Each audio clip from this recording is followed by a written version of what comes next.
अशोक और बौद्ध धर्म। अपने शासन के प्रारंभिक वर्षों में अशोक ब्राह्मण धर्म का अनुयायी था। राजतरंगिणी के आधार पर यह कहा जा सकता है कि वह भगवान शिव का उपासक था। अन्य हिंदू शासकों की भांति वह अपने रिक्त समय में विहार यात्राओं पर निकलता था, जहाँ मृगया में विशेष रुचि लेता था। अपनी प्रजा के मनोरंजन हेतु वह विभिन्न प्रकार की गोष्ठियों और प्रीति भोजों का भी आयोजन करता था, जिसमें मांस आदि बड़े चाव से बनाए जाते थे। इसके लिए राजकीय पाकशाला में शस्त्रों पशु पक्षी प्रतिदिन मारे भी जाते थे। सिंहलीय अनुश्रुतियों, दीपवंश और महावंश के अनुसार अशोक को उसके शासन के चौथे वर्ष में निग्रोध नामक 7 वर्षीय भिक्षु ने बौद्ध धर्म में दीक्षित किया था। तत्पश्चात मोगली पुत्र तिस के प्रभाव से वह पूर्ण रूपेण बौद्ध बन गया, जबकि दिव्यावदान अशोक को बौद्ध धर्म में दीक्षित करने का श्रेय उपगुप्त नामक बौद्ध भिक्षु को प्रदान करता है। अशोक के अभिलेख बौद्ध परंपराओं के विपरीत उसके बौद्ध होने का संबंध कलिंग युद्ध से जोड़ते हैं। अशोक अपने 13वें शिलालेख, जिसमें कि कलिंग युद्ध की घटनाओं का वर्णन है, घोषणा करता है कि इसके बाद देवताओं का प्रिय धम्म की 100 उत्साह परिरक्षा, 100 उत्साह अभिलाषा और 100 उत्साह शिक्षा करता है। कलिंग युद्ध उसके अभिषेक के 8वें वर्ष की घटना है, अतः ये कहा जा सकता है कि इसी वर्ष अशोक ने बौद्ध धर्म ग्रहण कर लिया था। यह संभव है कि उसका झुकाव कुछ समय पहले से ही इस धर्म की ओर रहा हो और इस युद्ध के बाद में वह पूर्ण रूपेण से बौद्ध बन गया। प्रथम लघु शिलालेख से ज्ञात होता है कि बौद्ध धर्म ग्रहण करने के 2.5 वर्ष तक वह साधारण उपासक था तथा उसने इस धर्म के प्रचार के लिए कोई उद्योग नहीं किए, यानी कार्य नहीं किए। इसके पश्चात 1 वर्ष से अधिक समय तक वह संघ के साथ रहा और उसने इस धर्म की उन्नति के लिए इतनी अधिक कर्मठता दिखाई कि उसे धर्म की वृद्धि पर स्वयं आश्चर्य हुआ। कुछ विद्वानों ने संघ की शरण लेने का यह अर्थ लगाया है कि अशोक भिक्षु वस्त्र धारण कर संघ में प्रवेश कर गया, किंतु इस प्रकार के निष्कर्ष से सहमत होना कठिन है, क्योंकि ऐसी किसी भी स्थिति का वह अपने लेखों में उल्लेख नहीं करता है। संघ उपेते का वास्तविक अर्थ संघ में प्रविष्ट होने के लिए उन्मुख होना है। ऐसा प्रतीत होता है कि 1 वर्ष तक साधारण उपासक रहने के बाद वह बौद्ध संघ के विद्वान भिक्षुओं के घनिष्ठ संपर्क में आया और उनके उपदेशों के फलस्वरूप अशोक के हृदय में बौद्ध धर्म के सिद्धांतों के प्रति अधिक श्रद्धा उत्पन्न हो गई और उसने सार्वजनिक रूप से स्वयं को संघ का अनुयायी घोषित कर दिया। अपने इस नवीन मत परिवर्तन की सूचना देने के लिए उसने अपने अभिषेक के 10वें वर्ष संबोधि यानी कि बौद्ध गया की यात्रा की। बौद्ध धर्म को ग्रहण करने के बाद अशोक के जीवन में अनेक परिवर्तन हुए। उसने अहिंसा तथा सदाचार पर चलना प्रारंभ कर दिया, मांस भक्षण त्याग दिया तथा राजकीय भोजनशालाओं में मारे जाने वाले पशुओं की संख्या कम कर दी गई। आखेट और विहार यात्राओं पर रोक लगा दी गई और उसके स्थान पर धर्म यात्राओं का प्रारंभ हुआ। इन यात्राओं के दौरान वह देश के विभिन्न भागों के लोगों से मिलता और उन्हें धम्म के विषय में बताता था। वह महात्मा बुद्ध के चरण चिन्हों से पवित्र हुए स्थानों में भी गया तथा उनकी पूजा की। सर्वप्रथम उसने बौद्ध गया की यात्रा की। अपने अभिषेक के 20वें वर्ष वह लुम्बिनी गया। वहाँ उसने पत्थर की सुदृढ़ दीवार बनाई तथा शिला स्तंभ खड़ा किया। चूँकि वहाँ भगवान बुद्ध का जन्म हुआ था, अतः लुम्बिनी ग्राम को उसने कर मुक्त घोषित किया और केवल 1/8 भाग लेने की घोषणा की। नेपाल की तराई में स्थित निगलीवा में अशोक ने कनक मुनि के स्तूप को संवर्धित और द्विगुणित किया। अनुश्रुतियाँ उसे 84,000 स्तूपों के निर्माता के रूप में स्मरण करती हैं। अशोक के अभिलेख भी इस बात के स्पष्ट प्रमाण प्रस्तुत करते हैं कि वह बौद्ध मतानुयायी था। इसका सबसे प्रबल प्रमाण उसका भाब्रू से प्राप्त लघु शिलालेख है। ये वैराट राजस्थान से प्राप्त हुआ था। इसमें अशोक स्पष्टतः बुद्ध धम्म तथा संघ का अभिवादन करता है।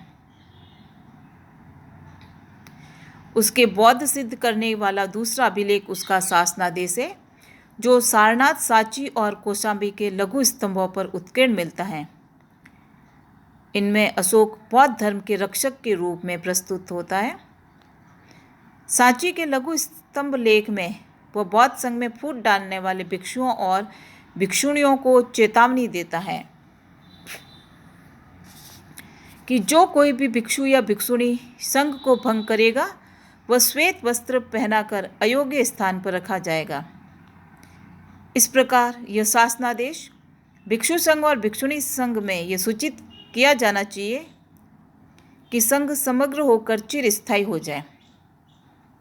इसके अतिरिक्त किसी भी धार्मिक अथवा लौकिक ग्रंथ में अशोक का किसी बौद्धोत्तर धर्म से संबंध होना सूचित नहीं होता। हालांकि अशोक आजीवन उपासक ही रहा, वह भिक्षु अथवा संघ अध्यक्ष कभी नहीं बना। संघ भेद रोकने का आदेश भी उसने राजा की हैसियत से ही दिया था। इस समय बौद्ध संघ में कुछ ऐसे अवांछनीय तत्व प्रविष्ट हो गए थे जिससे संघ की व्यवस्था गड़बड़ हो रही थी और संघ की कार्रवाई को सुचारू रूप से चलाने के लिए इन तत्वों का निष्कासन जरूरी था। अतः विवश होकर संघ ने अशोक की सहायता की मांग की और उसने ये सहायता प्रदान की। इसी प्रकार की सहायता वह किसी अन्य संस्था को भी दे सकता था। मामन से ज्ञात होता है कि अपने अभिषेक के 18वें वर्ष अशोक ने लंका के राजा के पास भेजे गए एक संदेश में बताया कि वह शाक्य पुत्र के धर्म का एक साधारण उपासक बन गया है। अशोक के समय तक प्रवज्जा की प्रथा पर्याप्त दृढ़ हो चुकी थी। प्राचीन भारत के ऐतिहासिक काल में किसी भी ऐसे राजा का नाम असंदिग्ध रूप से ज्ञात नहीं है जो एक ही समय में भिक्षु भी हो तथा राजा के सभी विशेषाधिकारों का उपभोग करता हो। अशोक ने हालांकि व्यक्तिगत रूप से बौद्ध धर्म ग्रहण कर लिया था और पूर्ण रूपेण आश्वस्त हो गया था कि जो कुछ भगवान बुद्ध ने कहा है वही सत्य है। तथापि अपने विशाल साम्राज्य में उसने कहीं भी किसी दूसरे धर्म अथवा संप्रदाय के प्रति अनादर अथवा असहिष्णुता प्रदर्शित नहीं की। उसके अभिलेख इस बात के साक्षी है कि अपने राज्य के विभिन्न मतों और संप्रदायों के प्रति वह सदैव उदार और सहनशील बना रहा। उसने बलपूर्वक किसी को भी अपने मत में दीक्षित करने का प्रयास नहीं किया। 7वें शिलालेख में वह अपनी धार्मिक इच्छा व्यक्त करते हुए बताता है, सब मतों के व्यक्ति सभी स्थानों पर रह सके क्योंकि वे सभी आत्म संयम तथा हृदय की पवित्रता चाहते हैं। इस कथन से स्पष्ट है कि अशोक ने यह भली भांति समझ लिया था कि वह सभी धर्मों में सच्चाई का अंश विद्यमान है और यह समझ लेने पर ही उसका सभी मतों के प्रति उदार होना स्वाभाविक था। 12वें शिलालेख में वह विभिन्न धर्मों के प्रति अपने दृष्टिकोण को और अधिक स्पष्ट करते हुए कहता है, मनुष्य को अपने धर्म का आदर और दूसरे के धर्म की अकारण निंदा नहीं करनी चाहिए। एक न एक कारण से अन्य धर्मों का आदर करना चाहिए। ऐसा करने पर मनुष्य अपने संप्रदाय की वृद्धि करता है तथा दूसरे संप्रदाय का उपकार करता है। इसके विपरीत करता हुआ वह अपने संप्रदाय को क्षीण करता है और दूसरे संप्रदाय का अपकार करता है। जो कोई अपने संप्रदाय के प्रति भक्ति और उसकी उन्नति की लालसा से दूसरे धर्म की निंदा करता है, वह वस्तुतः स्वयं अपने संप्रदाय की ही बहुत बड़ी हानि करता है। लोग एक दूसरे के धर्म को सुने और इससे सभी संप्रदाय बहुश्रुत यानी अधिक ज्ञान वाले होंगे और संसार का कल्याण होगा।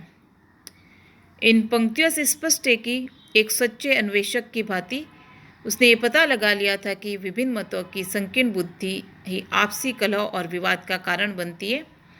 अतः वह सबको उदार दृष्टिकोण अपनाने का उपदेश देता है। इस बात के भी प्रमाण है कि अशोक की दानशीलता से बौद्धोत्तर जैन और अन्य संप्रदायों को भी लाभ हुआ।